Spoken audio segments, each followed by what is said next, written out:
Well, we have rounded up the monks. We've sorted the paladins into houses. We've hidden the silverware from all the rogues, and we've buried all the dead to keep the warlocks from bringing them up. GameMasters here, and tonight we are checking out on live stream the Unearthed Arcana Mystic subclasses. Now, I think that this is going to be a pretty cool delve into what these are, but for everybody watching, and so that we're not trying to flip through, what I kind of printed out here. Let me go ahead and share my screen with you. And if you'd like, you can follow along. And I'll also have up here that's what I'm looking for, chat. If you guys would like to ask any questions. With that said, let me get the screen up so you can see it.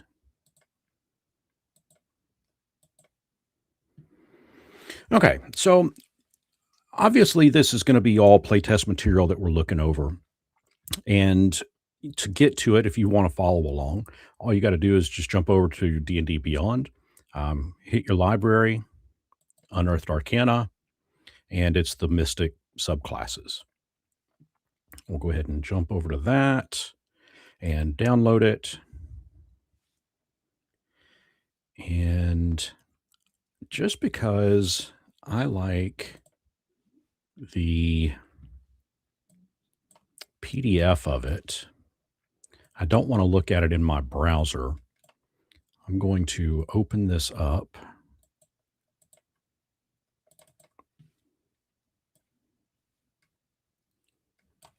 That would be in my downloads folder.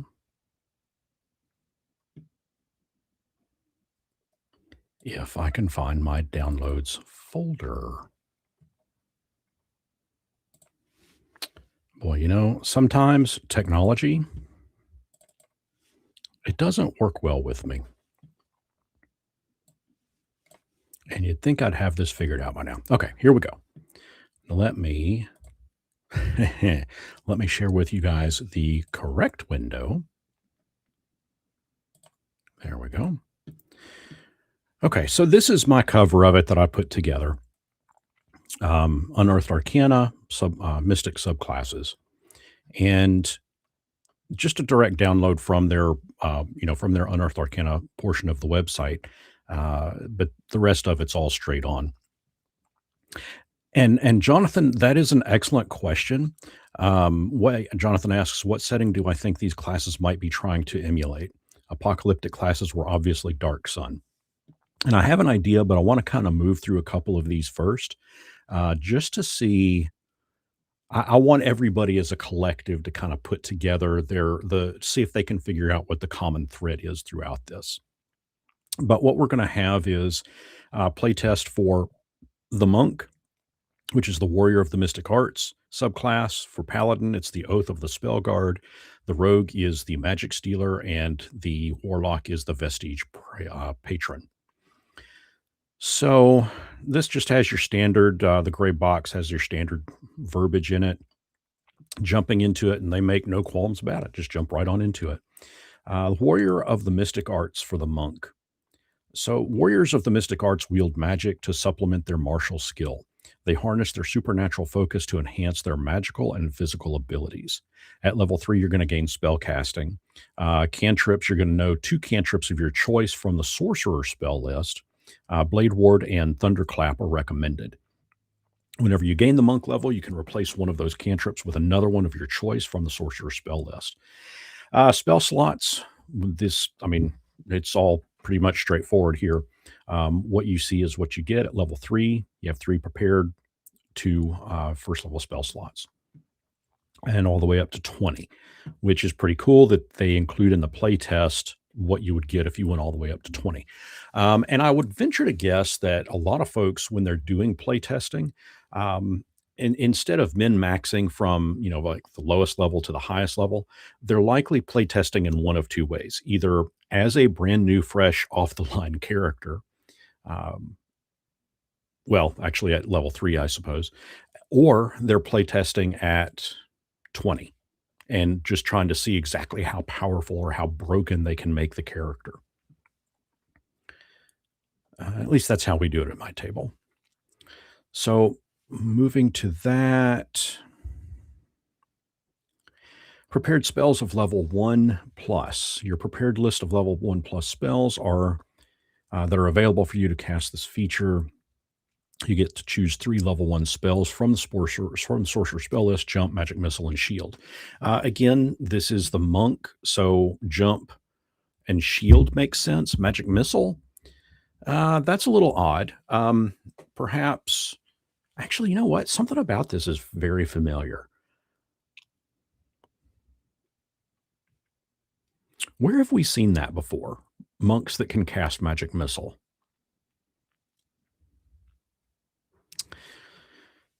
I can't think of it right off the top of my head, but that is, I don't know, extraordinarily familiar to me.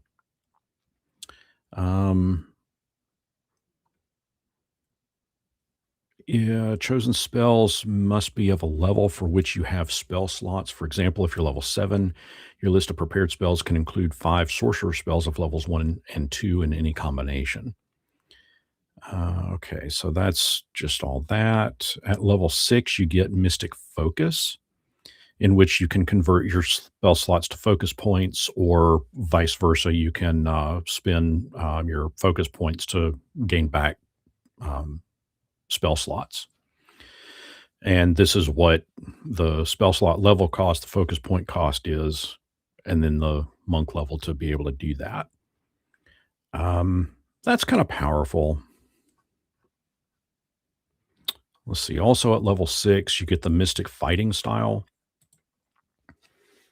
Gosh, okay, so when I Jonathan, kind of jumping back to you, what you were asking, um, what setting I thought. I'm kinda almost starting to second guess it now, but, I think we'll see something here in just a minute, that'll kinda explain a bit. So Seraphis says, "Yeah, so it's a full caster monk." That's kinda what it appears to be. So, Mystic Fighting style, when you take an action on your turn, you can replace one of the attacks with a casting of one of your sorcerer cantrips that has a casting time of an action. I still am drawn back to Magic Missile with a monk. It just, hmm. Okay, at level 11, you get Centered Focus. Whenever you expend a focus point to use Flurry of Blows, Patient Defense, or Step of the Wind, you have advantage on any saving throw you make to maintain concentration until the start of your next turn. Okay, and then level 17 is Improved Mystic Fighting style. When you take the attack action on your turn, you can replace 2 of the attacks with a casting of one of your level 1 or 2 sorcerer spells that has a casting time of an action. So you can do your normal attack and then sling a spell. That's cool. I dig it.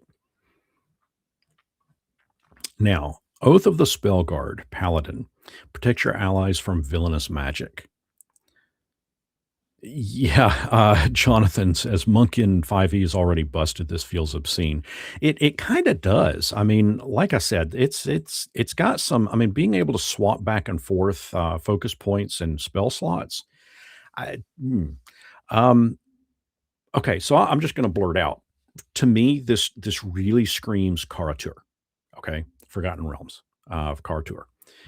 That's this specific one, the monk, warrior of the mystic arts. And these, of course, are all mystic subclasses. So with that in mind, I want to see if the other subclasses kind of fit into that Karatur setting. So paladins who take the oath of the Spellguard are sworn to battle those who use magic to harm others. Sounds like almost a samurai. They often serve as bodyguards to upstanding mages, but their most important role is protecting allies from devastating magical attacks. Those who swear this oath ensure that villains who misuse magic are brought to justice. These paladins share the following tenets: protect the innocent from wicked mages, prevent magic from falling into villains' hands, and protect mages who use magic honorably. What's that word, honorably? It's a big word in Karatur. Guardian Bond. As a magic action, you can expend one of your channel divinity to forge a divine bond with a willing creature within 5 feet of yourself. A cat, okay? The bond lasts for 1 hour until you have the unconscious condition. Makes sense. I go to sleep, cat's just going to leave. Get it? For the duration, while the bonded creature is within your reach and is hit by an attack roll, you can take a reaction to add your charisma modifier to that creature's AC, possibly causing the attack to miss. Okay, so what good does this Guardian Bond do? I guess I can it's gonna be a willing creature, so it could be any creature. I mean, not just necessarily a house cat. It could be a bear. It could be, I guess, even a party member for that matter, which makes sense if, we're protecting the party from, wicked mages. Okay, so that seems to be the only advantage there is that I can throw my, charisma modifier at you to boost your AC, which, I mean, I guess if I'm protecting a mage, that's, good. I mean, because mages kinda don't really have all that great armor to begin with, so let's see, Oath of the Spellguard spells. Okay, so you get at level 3, Detect Magic and Shield. At level 5, See Invisibility, Silence. Counterspell, Dispel Magic. Freedom of Movement, Odaluk's Resilient Sphere, and Circle of Power and Hallow. Okay, Spellguard Strike at level 3. When you see a creature within your reach casting a spell with verbal, somatic, or material components, you can make a reaction to attack it, melee attack with a weapon or an unarmed strike against that creature, I guess to break its concentration. Uh, so you could be like Pulp Fiction. Oh, I'm sorry. Did I break your concentration? Aura of Concentration. Speaking of concentration, at level 7, Aura of Concentration. You and your allies have advantage on Constitution saving throws to maintain concentration while they're in your aura of protection. Okay. I mean, so far, I'm not seeing anything that's like grossly overpowered here with the Paladin.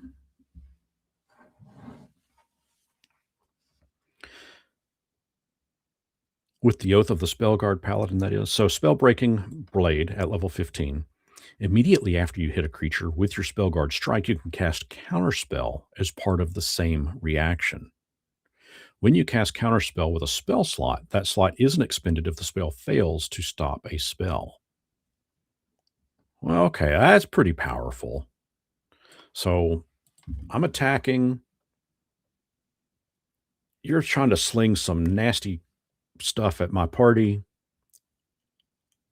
If that doesn't break your concentration and cause you to stop casting your spell, I can cast Counterspell to try to get you to stop casting whatever spell it is.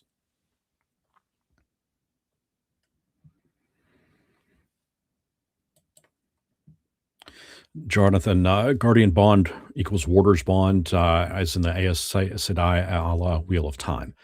Kinda, maybe? Kinda? It's been a while since I've read the Wheel of Time stuff, so I don't recall exactly how that all works.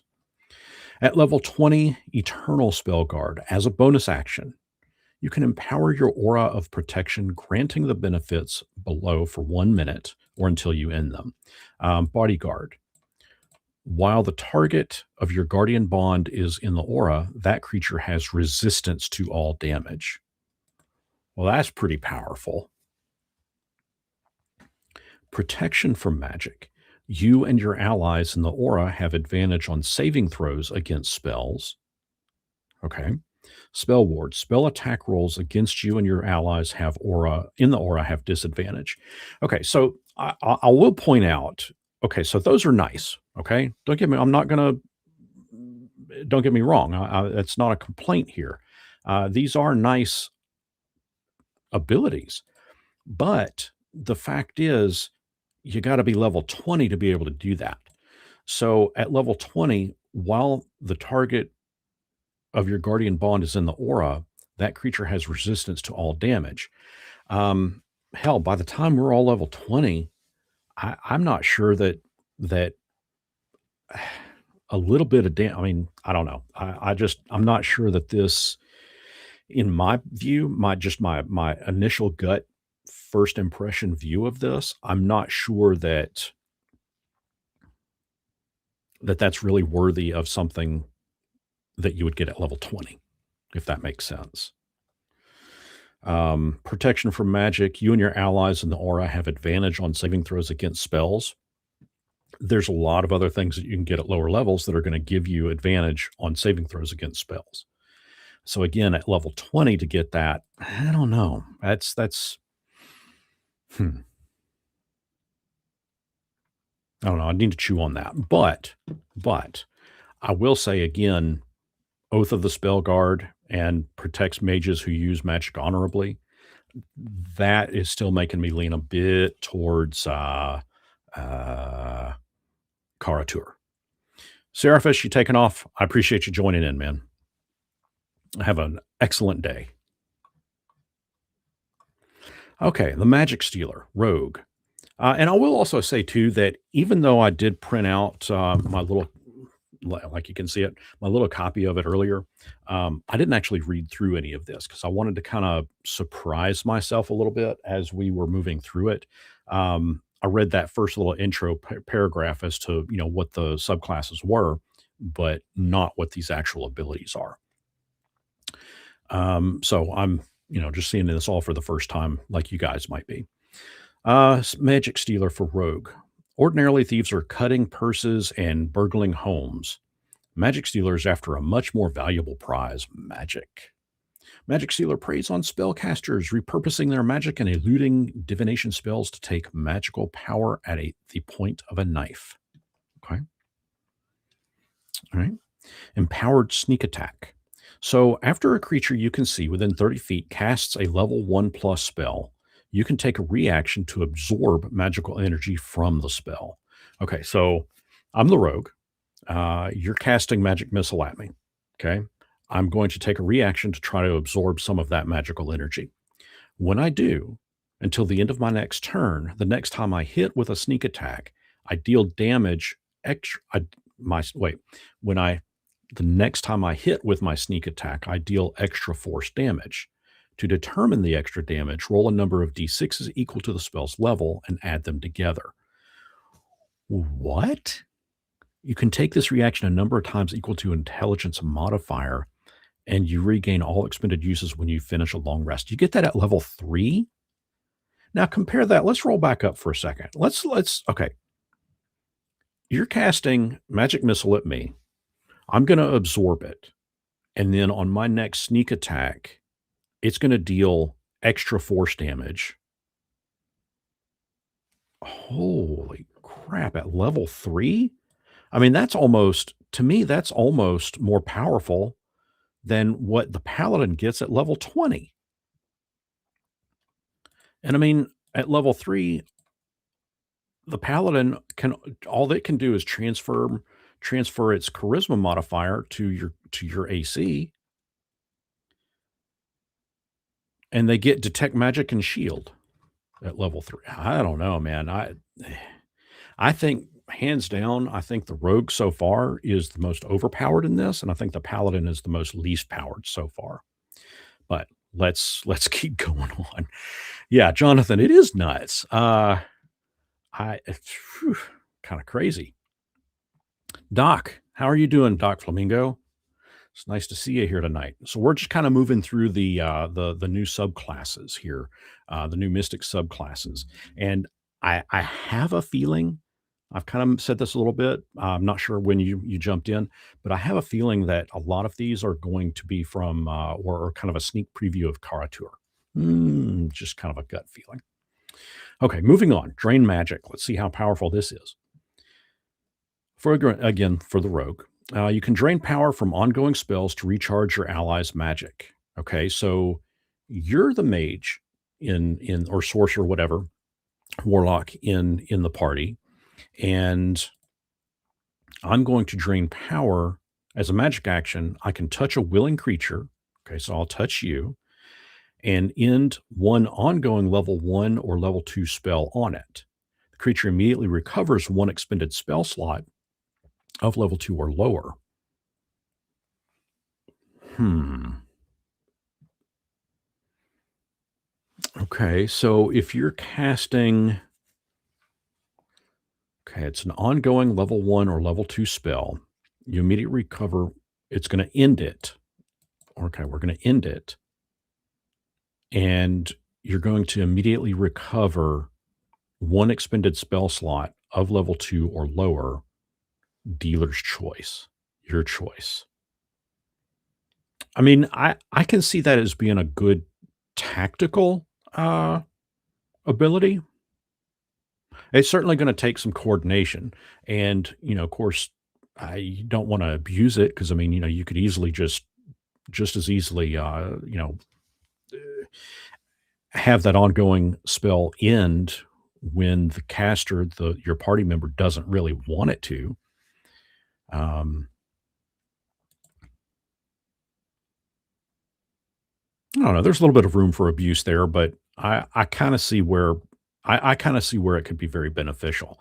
I still think that the empowered sneak attack is more powerful, but you get both of those at level 3. Um, yeah. So Rollmaster, yeah, had a Doc says that Rollmaster had an interesting spell user called the Mystic. Played one a bit, sort of a druid illusionist, and yeah, it kind of is. I kind of barely remember it. Um, yeah, Salhan. So wizard is affected with Bane. Rogue cures wizard. Then wizard gets spell slot. I mean, that's kind of how I'm reading it, but because I mean, it doesn't specify that it's an ongoing spell that if I'm the caster, it doesn't specify that it's an ongoing spell that I cast. So, I mean, it very well could be, if there's a curse that's been put on me that, is considered or a curse, not a curse, but an ongoing spell that's been cast on me. Um, that's kind of how I'm reading it. Like I said, I think that there could be some abuse with this one, but that's interesting. Okay, moving on. Level 9, Magical Sabotage. You gain the following cunning strike options. Spell susceptibility costs 2d6. The target has disadvantage on the next saving throw it makes against a spell using the start of your until the start of your next turn. Okay, so it's an evil mage trying to cast again. I like magic missile just because we saw that earlier. Trying to cast magic missile at me. The target's going to have disadvantage on its next saving throw it makes against a spell until the start of your next turn.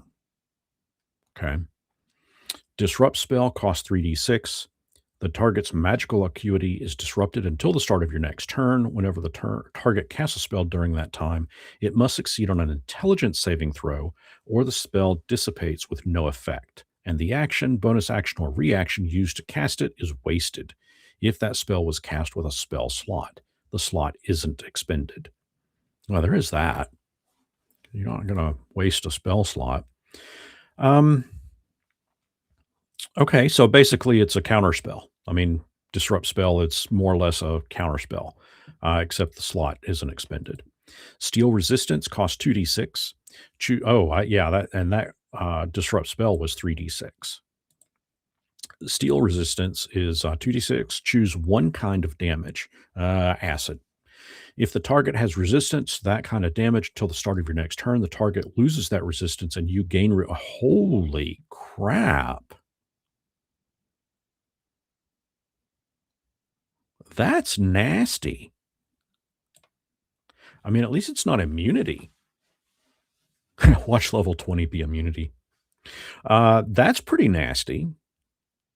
So that's another one in the slot of overpowered for the rogue. Level 13 looks like they get 2. Level 13, the Occult Shroud. Whenever you finish a long rest, you can cast the non-detection spell using intelligence as your spellcasting ability. When you do so, you can target only yourself, and the duration increases to 24 hours. So, all right. So let's say we got 2 rogues in the party. Could rogue number 1 cast Occult Shroud on themselves with it lasting for 24 hours so they can't be detected, and then have rogue number 2 in the 23rd hour do drain magic as a magic action, touch that rogue to end the ongoing level, and then have him recover. Oh, but it wouldn't be a spell slot. Yeah, never mind. Would not be. Okay. Oh. I don't know. I think there's something there. Level 13, improved drain magic. You can now use drain magic as a bonus action. In addition, when you use drain magic, you can end one ongoing level 1, 2, or 3 spell on the target. And the target recovers 1 expel. Okay, so basically improved drain magic. Yeah, it's an improvement of this one. Oh hell. What level is non-detection? That's a level I gotta look that up because I don't remember. What level is non-detection?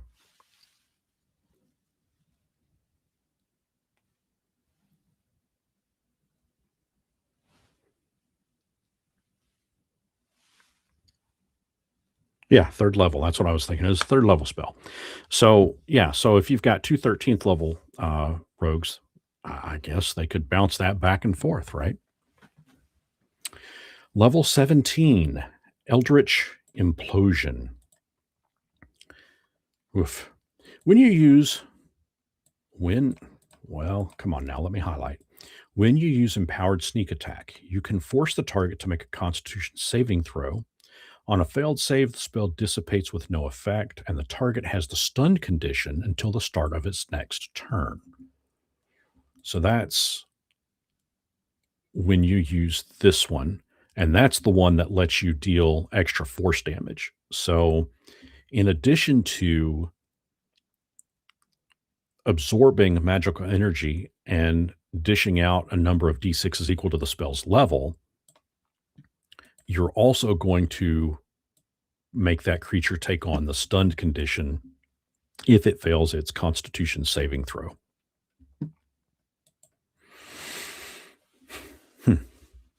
So I don't know. I'm going to say right now the Magic Stealer for the Rogue is among the more powerful of the subclasses so far, and we've only got 4 of them here.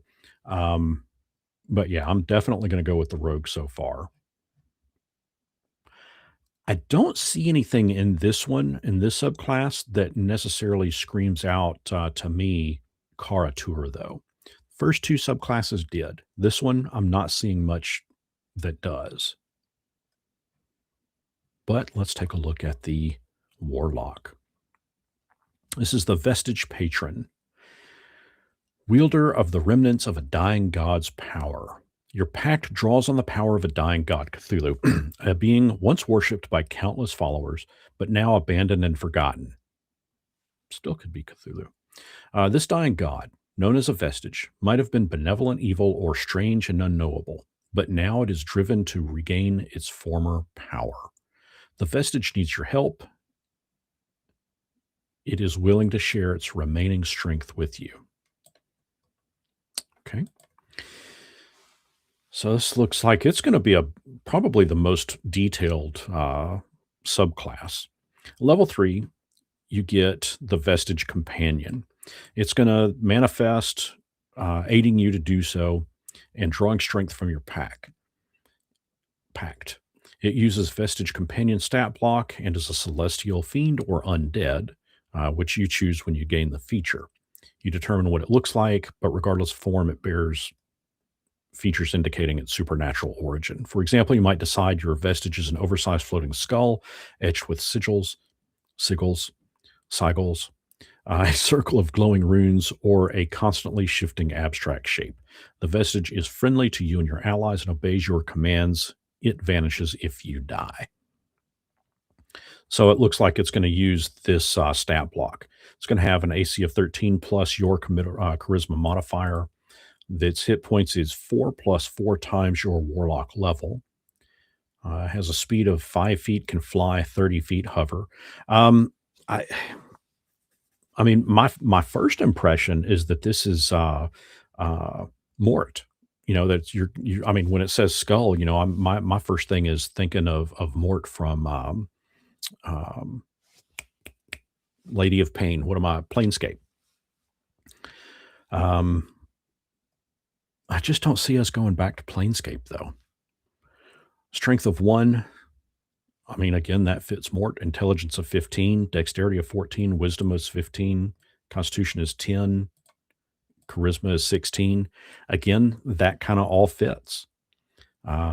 Immunities, it can't be charmed, frightened, or knocked prone.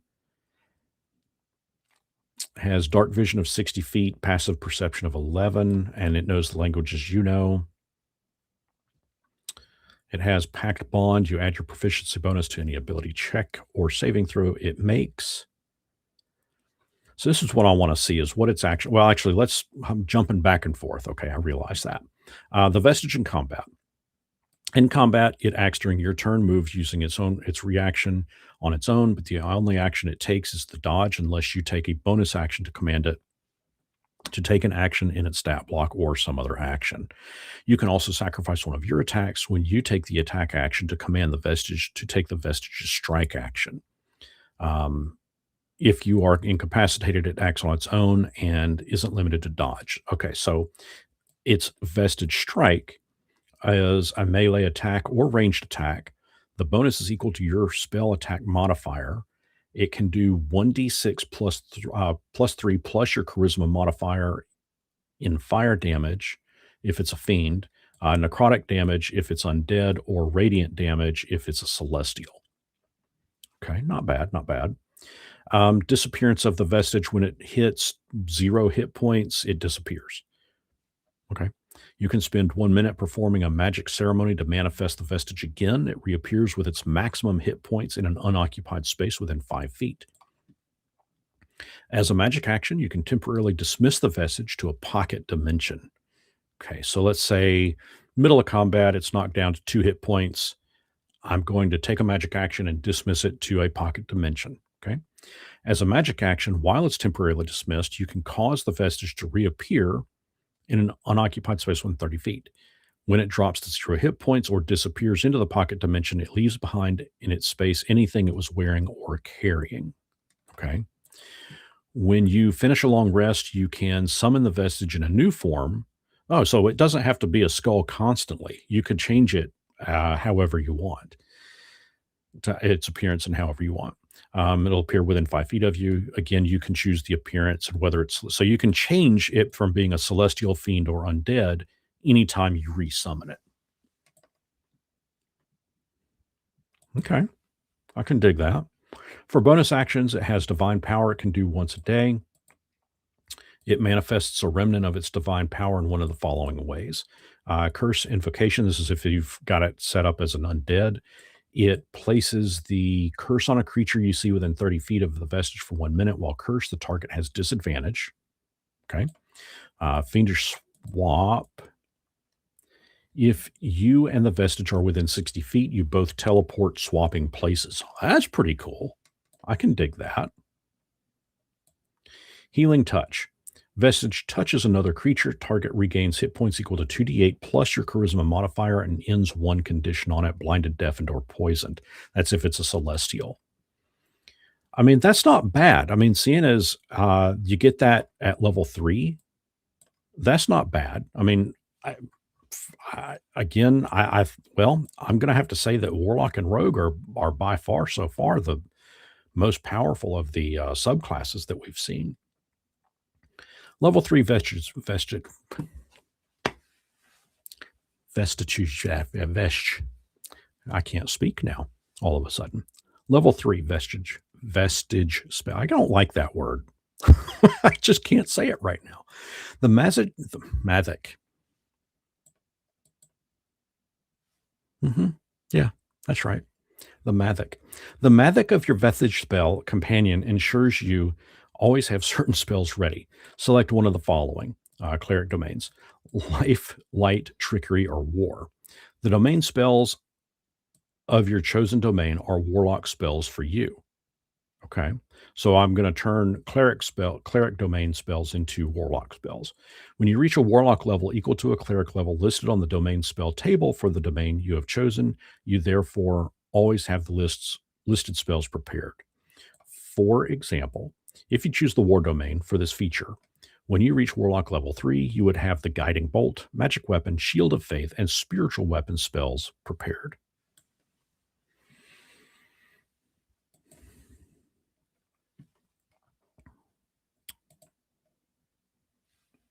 Salahan, the curse has no saving throw.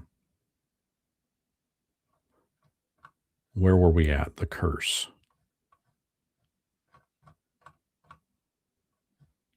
The oh yeah, the cursed invocation.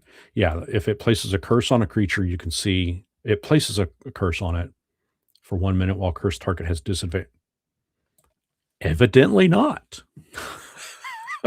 Like I said, this sucker is pretty damn powerful for being level 3. At level 6, you get Vestige Recovery. Your Vestige companion now regains its use of divine power whenever you finish a short or long rest, or when you use your magical cunning feature. Okay. Level 10, Aura of Power. Your Vestige companion increases in magical strength. As a magic action, you can cause the Vestige to manifest an aura in a 30 feet emanation that originates from the Vestige. Okay. So it's got this aura. I get that. The aura lasts a number of hours equal to your charisma modifier, or until the vestige disappears or is temporarily dismissed. Okay. So if I have a charisma modifier of 4, it'll last 4 hours. You, the vestige, and your allies within the aura gain resistance to fire, necrotic, and radiant damage and have immunity to the charmed and frightened conditions. Once you manifest this aura, you can't do so again until you finish a long rest. So if this is an ongoing magic, could the rogue touch the vestige and have it regain the ability to recast it for another 4 hours without you having to finish a long rest? Question to ponder. In addition, when you drop to 0 hit points while within the aura, you instead change your hit points to a number equal to your charisma modifier. The vestige is then dismissed into a pocket dimension and can't return until you finish a long rest. So basically, it's sacrificing itself to give you a charisma modifier boost to your hit points should you hit 0. I can dig it. I mean, so you're sacrificing a life for your life. That sounds like a typical warlock to me. Here we go. Level 14, Semblance of Life. Your vestige companion continues to grow in strength. Okay, so it's even getting more powerful. It can briefly adopt a more powerful form. Okay.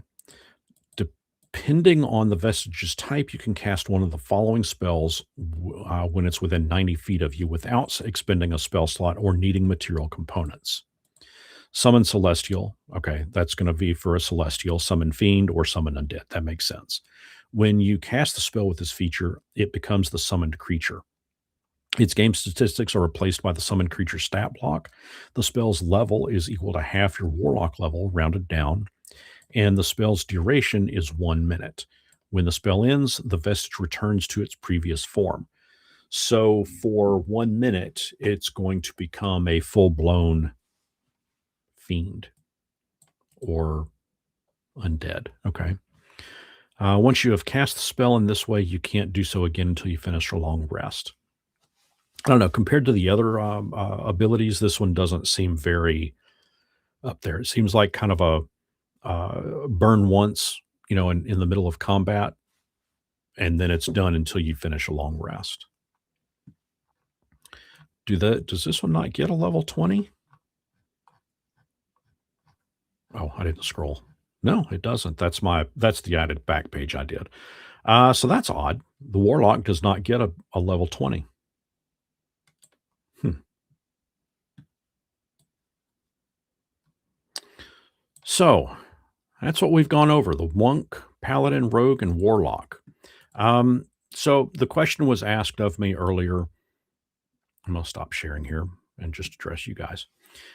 So the question was asked of me earlier what setting I think it's going to be from. So the Monk and Paladin, hands down, those two scream Karatur to me. The Rogue kind of tells me, I mean, that kind of, to me, kind of speaks a little bit about Planescape. Like it's got some Planescape elements to it, taking magic items and turning them into basically raw power. The Warlock wield the remnants of a dying god's power. So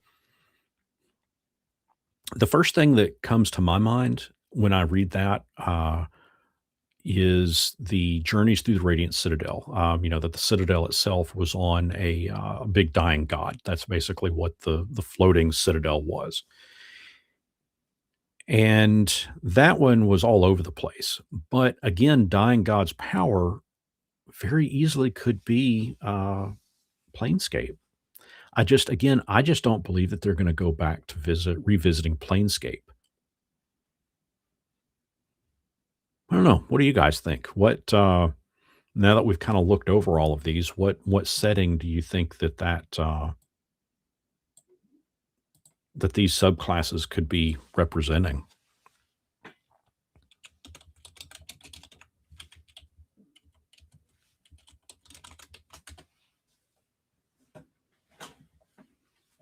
And I think some of them are very, very overpowered still. So I think it's gonna be very interesting to uh, playtest. Um, I think somebody at one point had mentioned Dark Sun. I suppose that could be a very distinct possibility, especially with the Warlock. Again, I have doubts that they're going to revisit Dark Sun as well.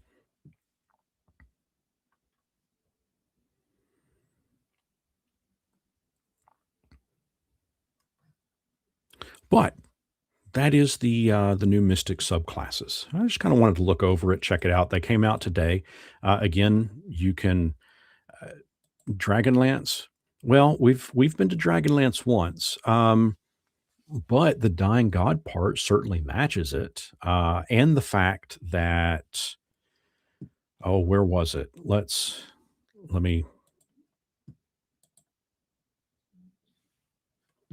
me let's jump back in real quick because you mentioned that,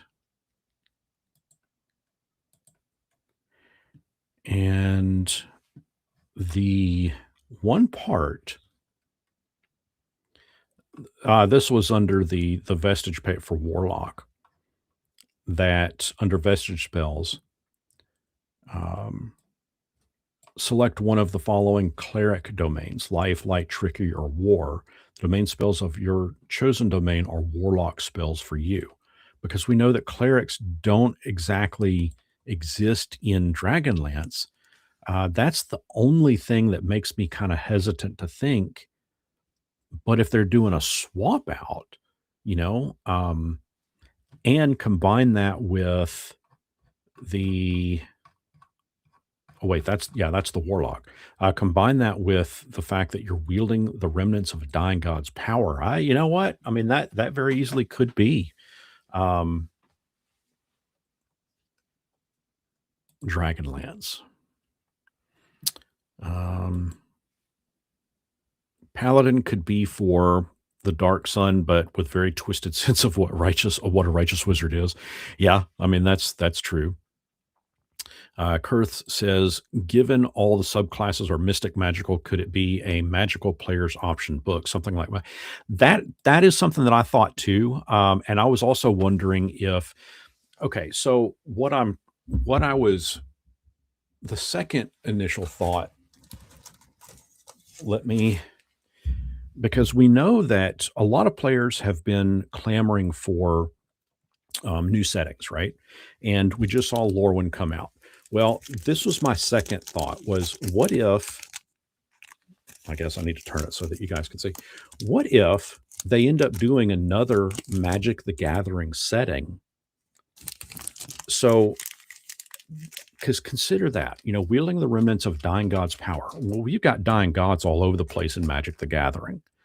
Look at what the rogue's doing, stealing magical power to empower yourself. All about rogues and artifacts in Magic the Gathering. Protect your allies, the Oath of the Spellguard Paladin, protect your allies from villainous magic.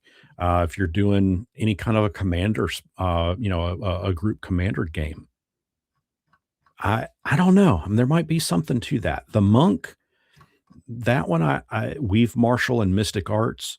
I mean, again, that I guess could be some kind of Magic the Gathering thing. I honestly, I've been so far out of Magic the Gathering. I mean, I've got these packs that I showed; they're all unopened. I mean, so it's like I don't really know what the current Magic landscape is, other than Lorwyn, and I only know about that because it just recently came out, and I researched it a little bit. You want to go back to Alpha, Beta, the Dark Legends, Antiquities, Fallen Empires, Ice Age. Go back to that era, and I know a bit about that and its history, and the lore there. But none of this matches that. So I don't know. Could be another possibility. I'm still leaning towards Karatur, personally. Jonathan, that's a damn good observation too.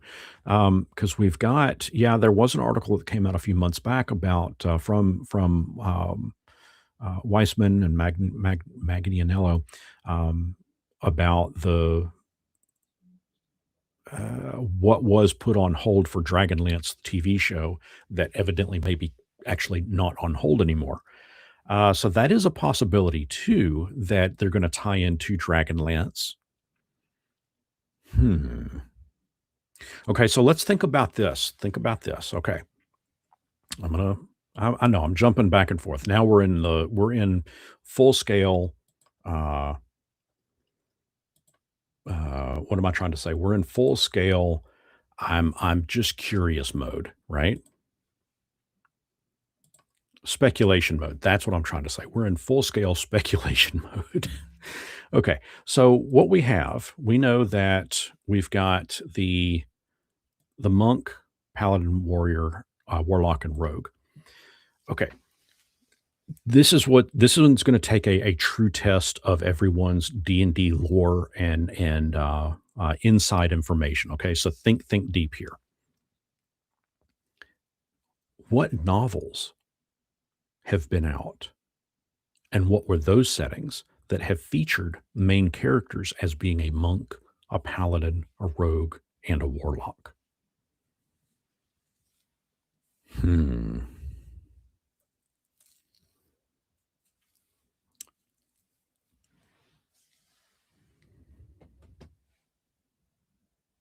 I can't think of a single one.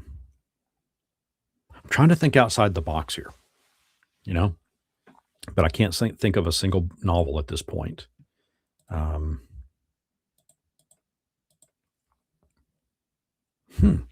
That's certainly something to chew on, though. Well, guys, I think I'm going to wrap it up. That I mainly just wanted to kind of go over the mystic subclasses and see what they do, and we've done that. I think some of them are overpowered. I think that by far the rogue and the warlock. Rogue at level 3 is extremely overpowered for level 3.